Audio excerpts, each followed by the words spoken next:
Hello. In this presentation, I will analyze the current operations of espresso making at Antico Caffè Greco in Rome and examine whether this old world establishment needs modern innovation. Here's the bottom line up front.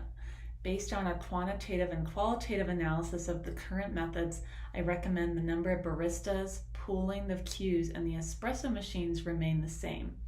The current Antico Caffè Greco operations are efficient with customers waiting an average of 1.3 minutes for an espresso, all while maintaining brand integrity of the establishment.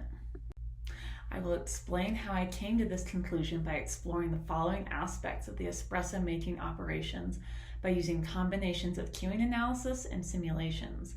The presentation will end with a more qualitative meta-analysis. Let's start with the number of baristas working in the coffee shop. What is the optimal number? I analyzed the customer waiting time and employee utilization for different numbers of baristas using a queuing model. 2 full-time baristas and a part-time barista would be ideal for employee utilization. However, this would result in a significantly longer waiting time for customers. Having a part-time employee would be less ideal since they would be costly to train for only part-time work. Simulation modeling 2 employees was run for 10 iterations to demonstrate potential wait times with fewer employees. A screenshot is shown to the left to demonstrate how the cafe was modeled using software. The simulation averaged close to the queuing model, but had waiting times as high as 10 minutes. Let's now examine the pooling of queues. Is it better for baristas to share a queue or be assigned specific restaurant areas? In this analysis, it was demonstrated that separating the baristas' queues provided no additional benefit.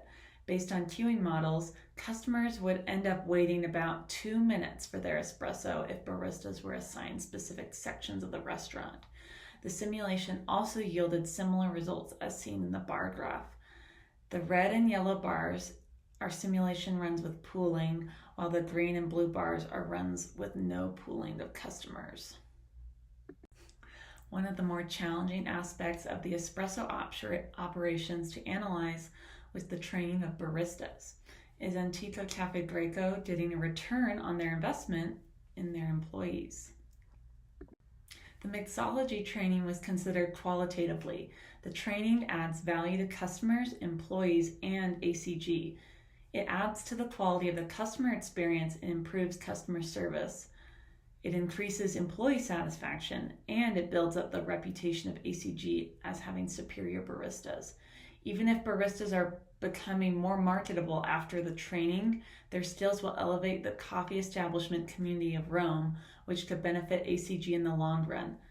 Training also has the practical benefit of increasing the order processing efficiency of ACG, which will be illustrated quantitatively on the next slide. Training reduces the standard deviation of order processing speed among the employees. Based on a GGK queuing model, this 90% reduction would reduce customer waiting time by about 30 seconds. Due to the high standard deviation of the untrained employees, the simulation model could not generate a reliable average waiting time. Because resulting data from the high standard deviation would likely be skewed towards a longer waiting time, we might anticipate even longer customer waiting times than the GGK model predicts for untrained employees. Let's now turn to the Victorian Venus Arduino bars that are iconic at the Antico Caffè Greco. Would replacing them with automated espresso machines increase efficiency? The data suggests that any improvement with the automation would be insignificant. This was demonstrated with a GGK queuing model as well as a simulation. Considering that the Victorian Venus Arduinos are an iconic part of the ACG experience, it seems that keeping them would be best.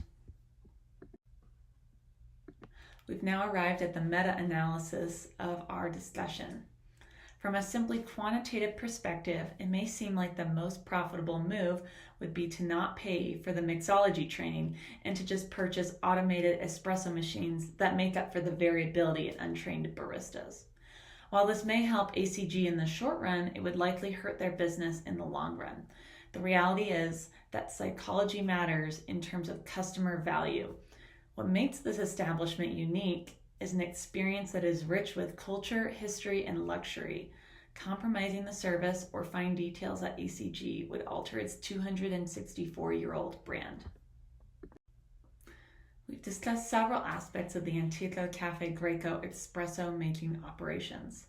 To summarize, the current number of 3 full-time baristas is the best staffing scenario.